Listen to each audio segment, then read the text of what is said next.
요한 고틀리프 피테의 독일 국민에게 고함이라는 책이 있습니다. 아주 오래전에 읽었던 것 같은데 그 책이 굉장히 여러 가지로 큰 의미가 있었다고 생각합니다.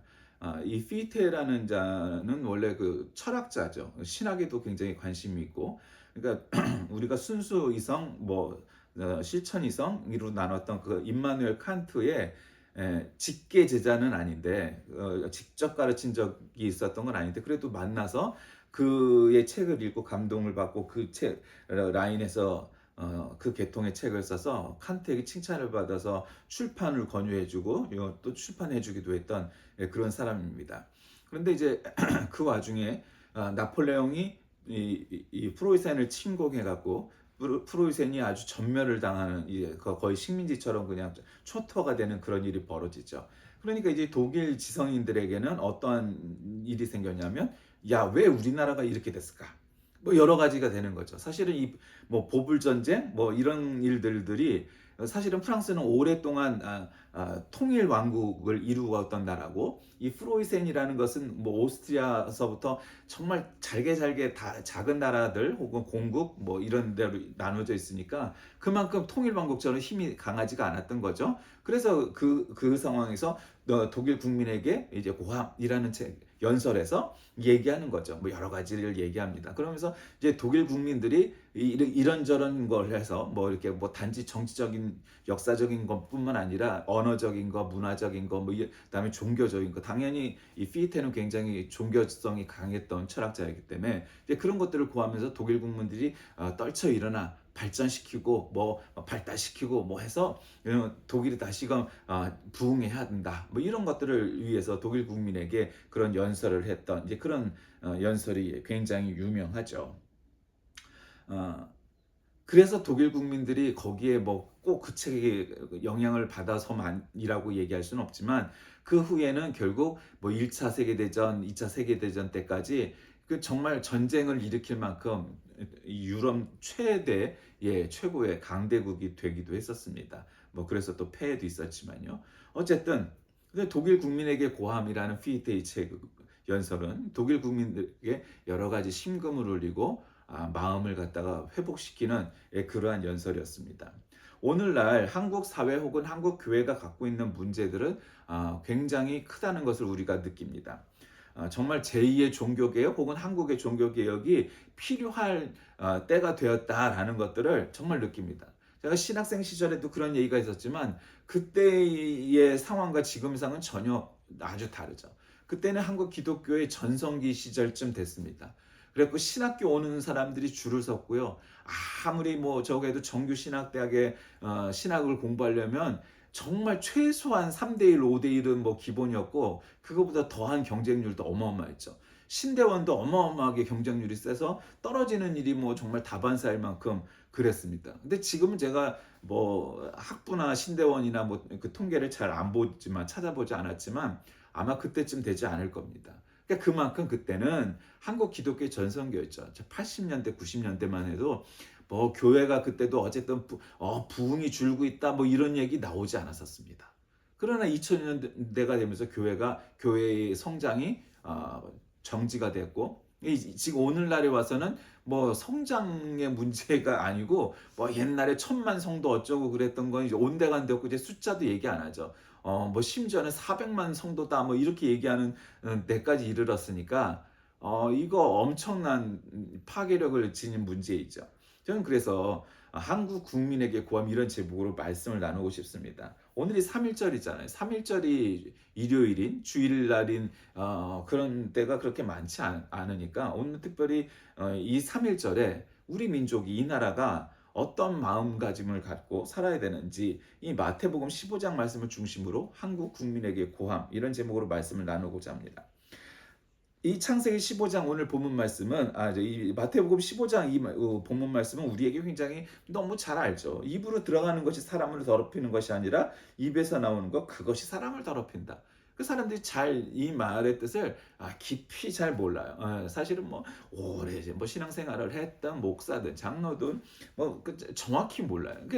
이 말을 모르기 때문에 우리가 갖고 있는 문제는 많아요. 근데 오늘 이 얘기를 전부 하려면 굉장히 길어지고 저거 하니까 다 할 수는 없지만, 이게 어쨌든 오늘날 한국 사회가 갖고 있는 문제 가운데 이런 문제가 있다는 거죠. 그러니까 바리새파 사람들이 이 말씀을 듣고 분개하고 있다는 것을 아십니까?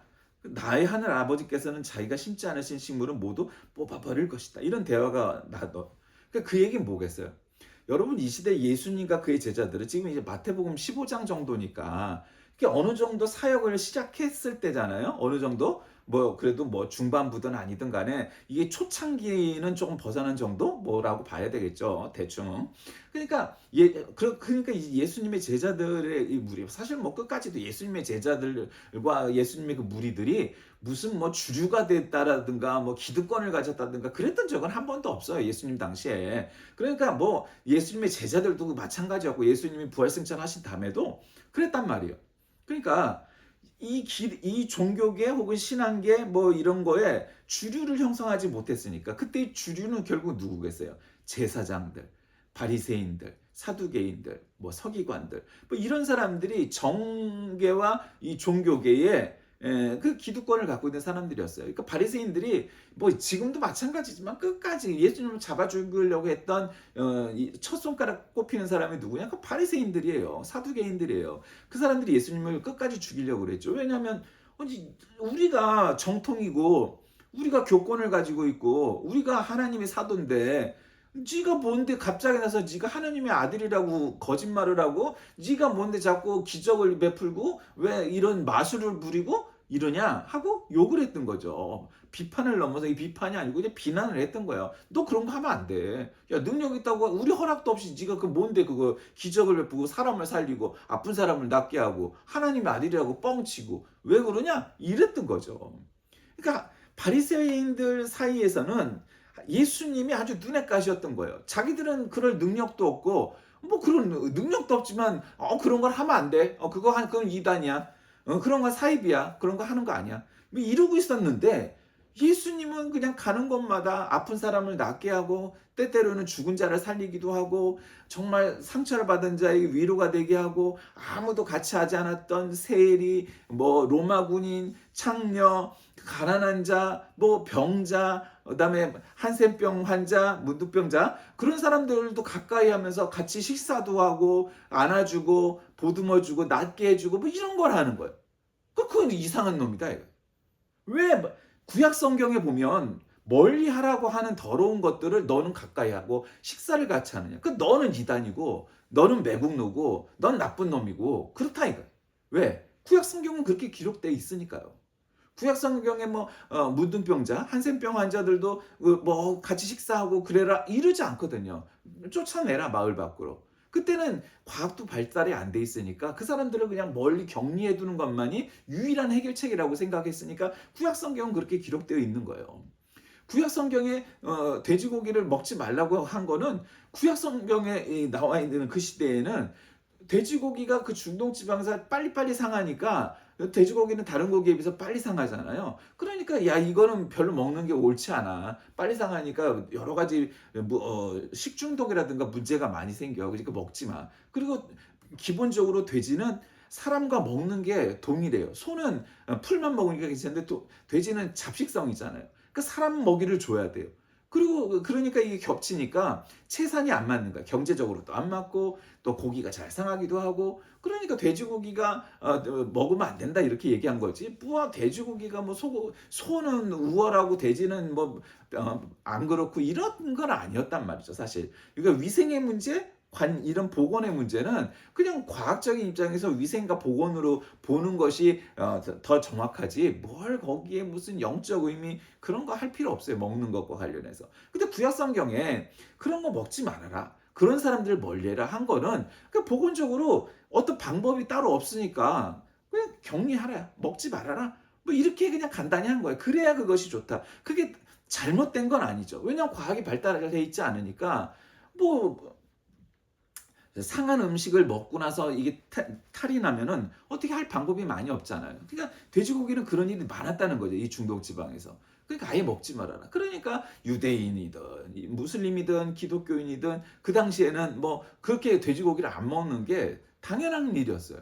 근데 지금은 그렇지 않잖아요. 그러니까 세계적으로 뭐 돼지고기를 안 먹는 나라가 뭐 얼마나 있느냐? 뭐 무슬림들하고 유대인들이나 안 먹지. 다 잘 먹잖아요. 그러면 또 소고기는 다 잘 먹느냐? 이 더 많은 사람들인 인도 사람들은 소고기를 안 먹어요. 그러면 그게 잘못됐느냐? 또 이렇게 얘기해야 된다는 이 말이죠. 이게 종교적인 그 흐름들이 그런데 그러니까 우리 개신교회라는 건 뭐겠어요? 우리는 막 성당처럼 뭐 그렇게 막 멋있게 막 그래 들어가기만 해도 은혜를 받는다. 물론 의미가 있죠. 그게 그 모르는 바도 아니고 의미 있어요. 여러분 막 그냥 현대적으로 지은 건물보다 옛날 고대 500년 전, 1000년 전 장식들이 있고 그림이 있고 성상이 있고 막 그러면 와 멋있어 보이고 압도가 되고 뭐 그런다는데 전 뭐 그걸로 압도까지는 모르겠지만 어쨌든 멋있죠. 은혜 받을 만한 것 같다는 거예요. 타 종교인들도 유럽의 성당을 가면. 그래서 유럽에 가면 꼭 종교가 달라도 성당을 가야 된다는 거죠. 그 말 일리가 있어요. 그러나 문제는 우리 신앙의 본질은 그리고 우리 개신교의 본질은 그런 데서 은혜를 받는 게 아니잖아요. 건물의 은혜를 받는다든가 전통의 은혜를 받는 게 아니잖아요. 우리의 본질은 뭐겠어요? 그 신앙의 본질, 복음에 있는 거예요. 말씀에 있는 거예요. 그래서 그 사실이 중요한 것이지 성당이 얼마나 거룩하게 지어지고 위대하게 지어지고 뭐 이런 거에 그 하지 않는다는 거죠. 그만큼 우리는 과학적인 사고를 하는 사람들이 개신교예요. 그러니까 지금 이 바리새인 사두개인들 이 사람들은 어떤 사람들이냐? 그들을 내버려 두어라. 그들은 눈먼 사람이면서 눈먼 사람을 인도하는 길잡이들이다. 눈먼 사람이 눈먼 사람 인도하면 둘 다 구덩이에 빠질 것이다. 그러면서 그 비유를 우리에게 설명해 주십시오 하고 베드로가 말하니까 너희도 아직 깨닫지 못하느냐? 입으로 들어가는 것은 무엇이든지 뱃속으로 들어가서 뒤로 나간다.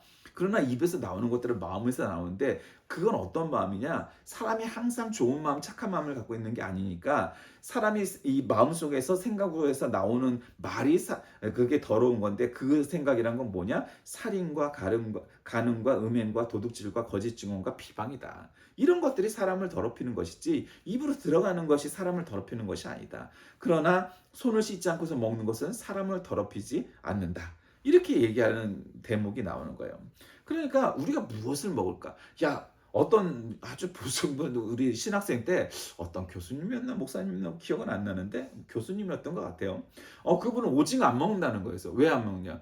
구약 성경에 오징어를 먹으라고 되어 있지 않으니까 본인은 오징어를 먹지 않는다는 거예요. 비늘이 없기 때문에. 그럼 조개도 먹지 말아야 되고 그 한국에서 우리가 구약 율법처럼 살려면 먹을 거 여러분 먹을 거 별로 없습니다. 돼지고기 빼야죠. 해산물 거의 다 빼야죠. 그 미역은 왜 먹어? 먹지 말아야 되지. 뭐 그런 거잖아요. 그 다 빼야 되는 거야 다. 그게 가능하겠느냐? 그렇게 구약 시대처럼 사는 게 나쁘다 말할 수는 없지만 그것이 정의다 혹은 그것이 뭐 복음의 본질이다 신앙의 본질이다 이렇게 얘기하는 건 그거 틀린 얘기다. 이미 그런 거예요. 왜? 보세요. 예수님께서 야 구약 성경에 보면은 돼지고기를 먹지 말아라, 뭐를 먹지 말아라, 뭐를 해라 이런 것들 되게 많은데 그 바리새인들은 그 구약 율법들을 들이대면서 예수는 이단이다, 예수는 사입이다, 뭐 이러면서 자꾸 얘기를 하는 거죠. 그러니까 그 사람들이 그 사람들은 눈먼 자들이어서 소경이어서 옛날 성경에는 소경이라고 나와있죠. 눈먼 자들이어서 그 눈먼 자들이 눈먼 자들을 이끌다가 결국 구덩이에 다 빠져버릴 것이다. 멸망할 것이다 이 말이죠. 실패할 것이다. 너희들은 그 말을 따르지 마라. 구약 성경에 모세가 말하기를 보통 우리가 이 이스라엘 사람들은 모세가 말하기를 이러면 구약 율법을 들을 때 그렇게 얘기하는 거예요. 모세가 말하기를 뭐를 먹지 마라, 뭐를 해라, 뭐를 하지 마라, 뭐 이렇게 얘기했던 것은 구약 성경의 논리고 구약 시대 때 얘기지.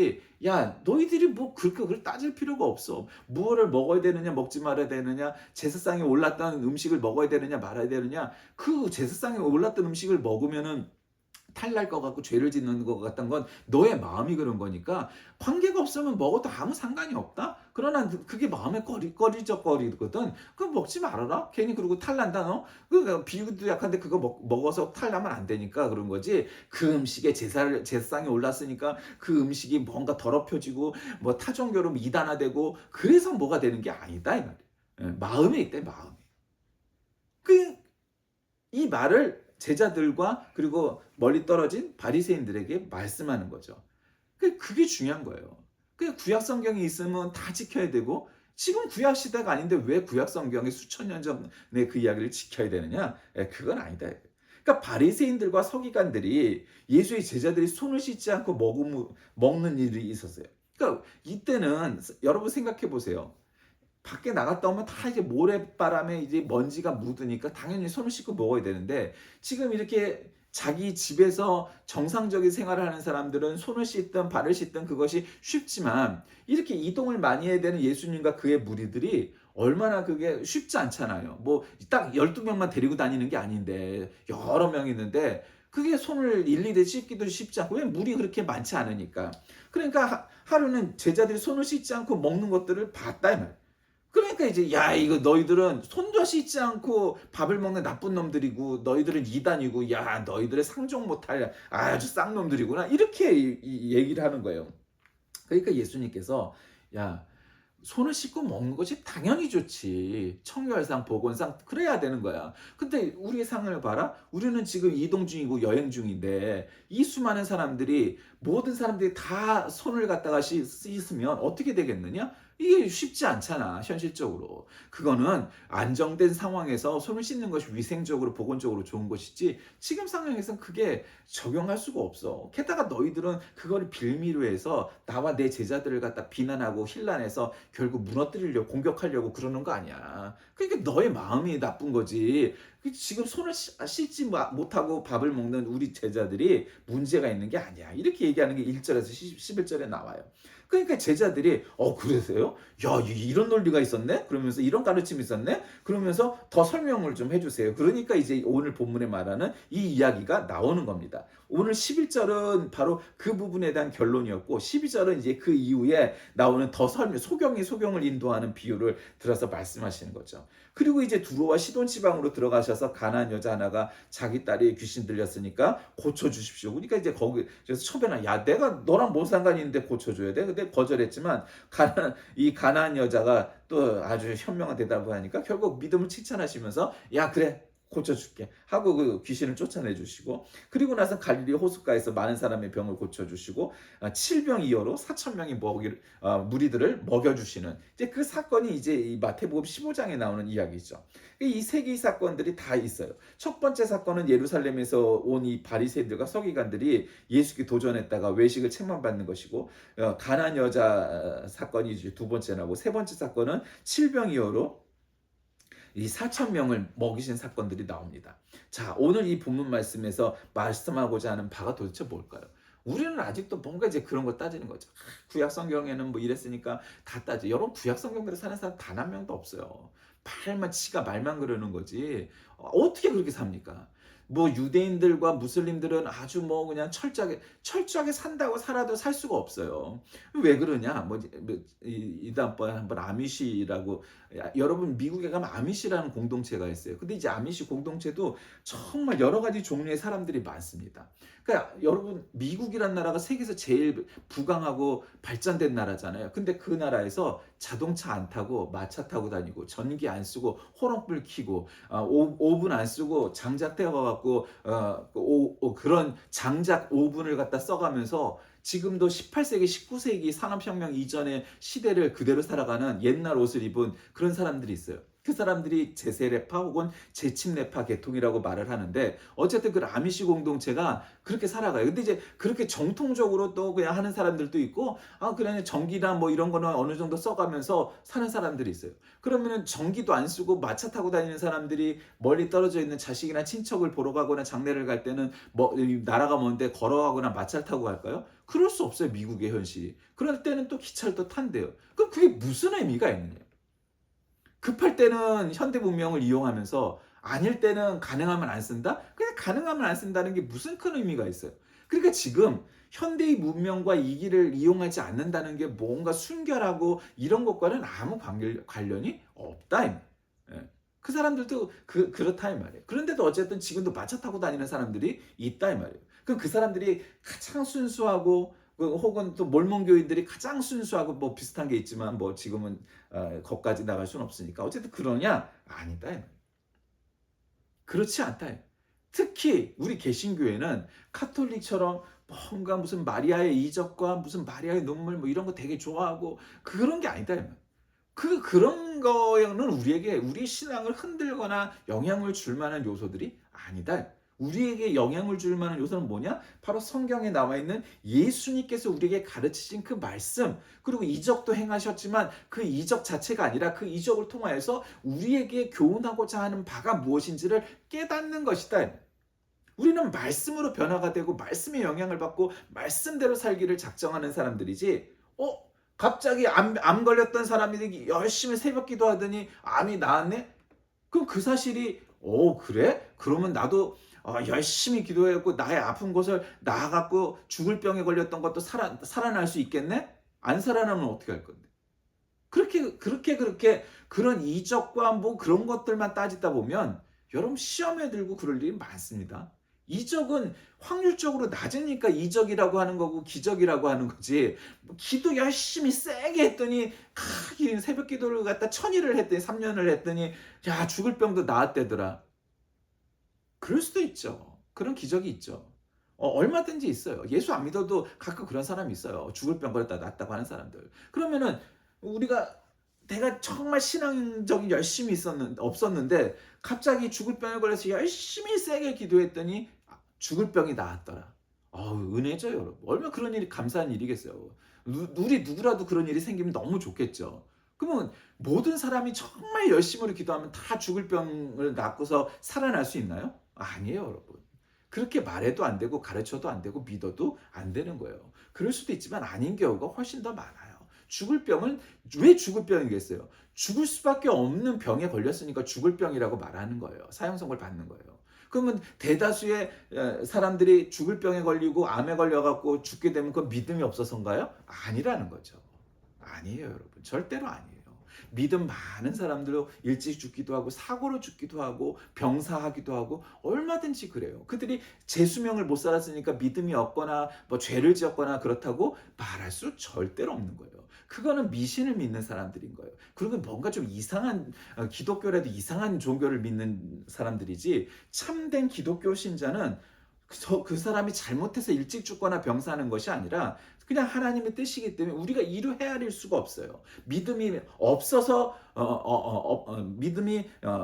그렇게 일찍 죽는 것이 아니고 얼마든지 믿음이 좋아도 일찍 죽기도 하고 믿음 더럽게 없는 것이 오래 살기도 하고 얼마든지 그럴 수 있다는 거예요. 그러니까 우리에게 중요한 건 뭐예요? 오늘 이 본문 말씀을 통해서 예수님이 바리새인들을 통하여서 바리새인들이 저렇게 난리고 난리다. 근데 저들이 막 말을 많이 하지 않냐? 얼마나 말을 많이 했겠어요. 예수님과 그 제자들이 뭐 손 안 씻은 것 같고만 얘기했겠어요. 야, 너희들은 안식일 날 왜 지나가다가 그 미리삭을 갖다가 비벼갖고 나달 몇 개를 먹었더니 야, 너희들은 안식일 날 일을 해? 노동을 해? 야, 너희들은 나쁜 놈이로구나. 안식일도 어긴다. 이게 나중에는 예수님께서 안식일의 주인이 나야.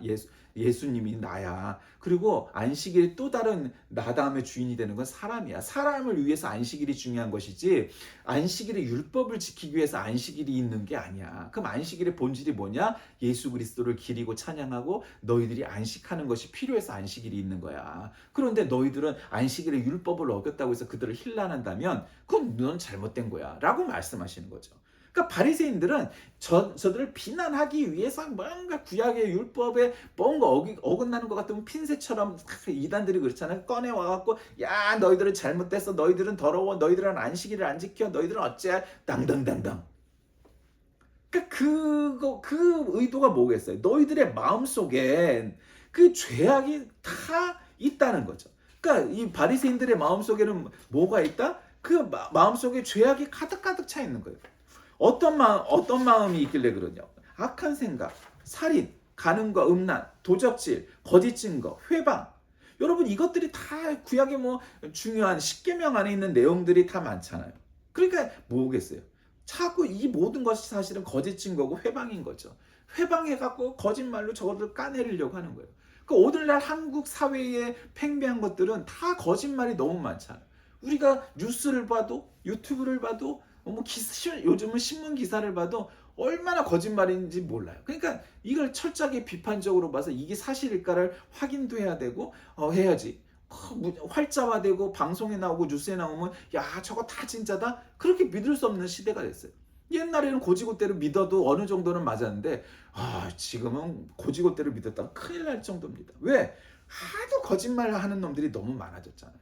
그냥 뻔듯한 거짓말을 아주 뻔듯하게 해. 그럴싸하게 거짓말을 아주 그냥 옛날 이야기처럼 만들고 거짓말을 진짜인 것처럼 지도 믿죠. 그걸 리플리징 우군이라고 그러죠.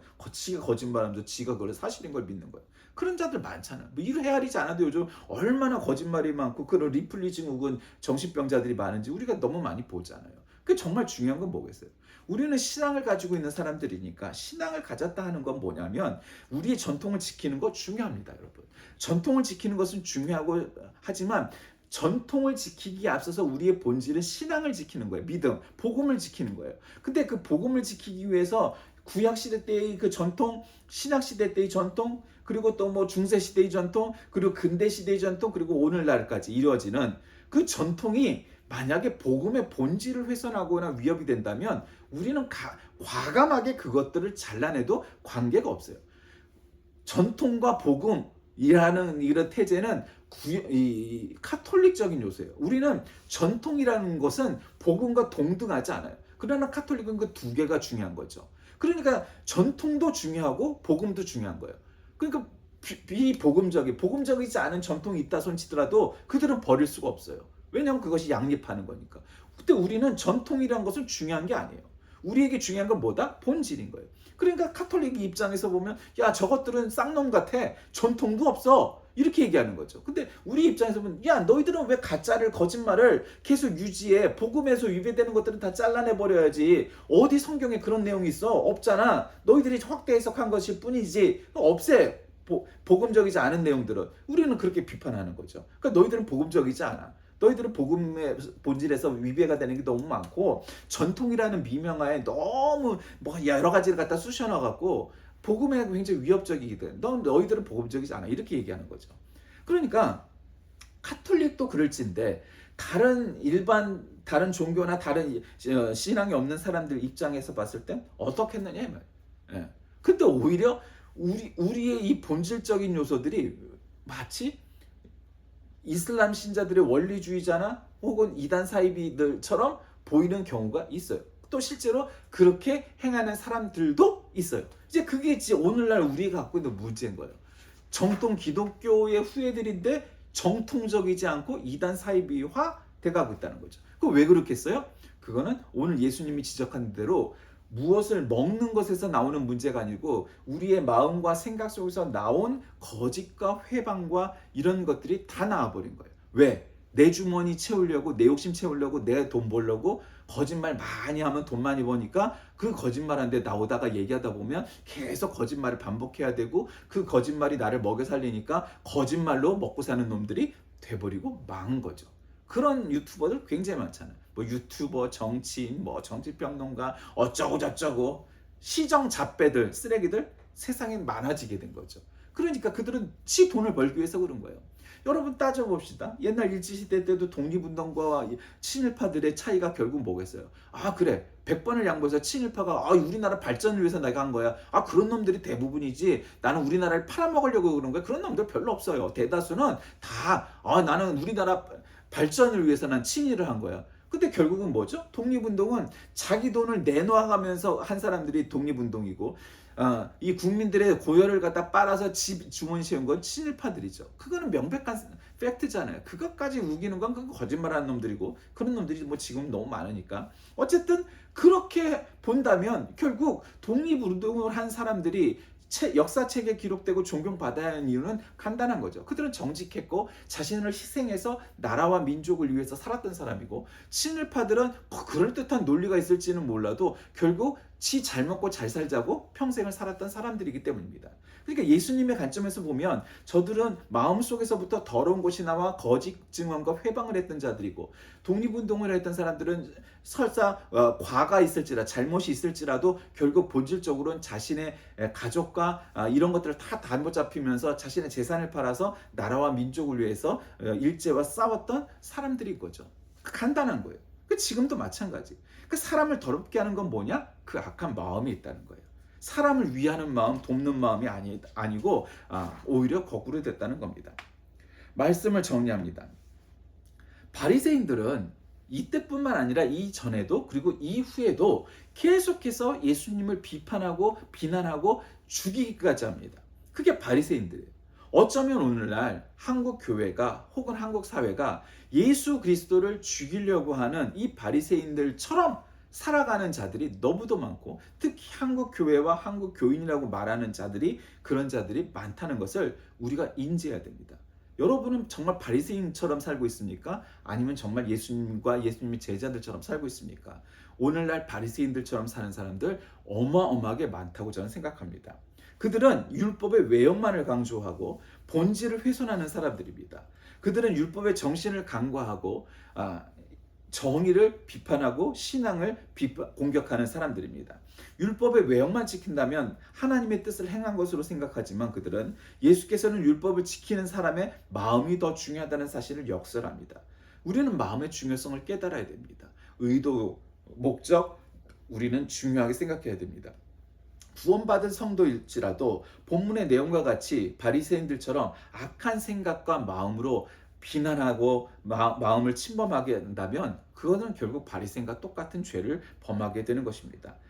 여러분은 여러분의 욕심과 정욕대로 살아가는 사람들입니까? 아니면 여러분은 여러분이 조금 더 희생되고 봉사할지라도 그것을 주님을 위해, 교회를 위해, 국가를 위해 그런 것들을 내놓을 만한 그런 사람들입니까? 주님은 입으로만 섬기고 마음과 몸으로 섬기지 않는 자를 절대로 인정하지 않으십니다. 오직 주님을 전폭적으로 의뢰하고, 때때로는 우리가 희생되고, 또 아주 드문 경우에 우리가 목숨을 내놓고 신앙을 지킬지라도 의로움을 위해, 복음을 위해, 우리 주님을 위해, 복음을 위해 그것들을 내걸 만한 그러한 정의로운 자들, 그런 믿음의 사람들을 정말로 인정하실 것이고, 오히려 자기의 이익을 위해서 여러 가지 논리를 갖다가 쓰는 이 바리새인과 같은 자들은 결코 예수님의 눈에 들고 칭찬을 받을 만한 자들이 못 될 것입니다. 여러분은 바리새인들처럼 사는 자입니까? 아니면 예수님처럼 사는 사람입니까? 독일 국민에게 고하는 그러한 귀한 말씀이 있었던 것처럼 한국 국민들에게도 마찬가지입니다. 여러분은 어떠십니까? 여러분의 삶은 정말로 바리새인처럼 삽니까? 예수님처럼 삽니까? 우리가 그 문제에 관해서 정말 예수님처럼 사는 우리 모두가 다 되시길 주의 이름으로 간절히 기도하겠습니다. 살아계신 하나님, 한국 국민에게 구할 것들이 너무도 많습니다. 한국 국민들이 영적으로 피폐해졌고 약해졌고 우매해졌기 때문에 정말로 우리가 이런 시대가 있었나 싶을 만큼 아무것도 모르는 바리새인과 같은 자들로 가득가득 차게 되었습니다. 정말로 우리들의 이 나라를 독립운동의 주축이었고, 민주화의 주축이었고, 산업화의 주축이었고, 이 나라를 이끌어가는 데 있어서 가장 중요한 사람들이었는데, 오늘날 한국교회가 이다지도 어리석어진 것은 지도자들이 우매하고 복음에서 벗어났고 지 뱃속 채우기 위해서 바리새인들처럼 살기 때문입니다. 이 마태복음 15장에 나오는 바리새인들처럼 그렇게 살지 않고 예수님처럼 사는 우리 모두가 되게 인도하여 주옵소서. 예수님의 이름으로 간절히 기도드립니다. 아멘.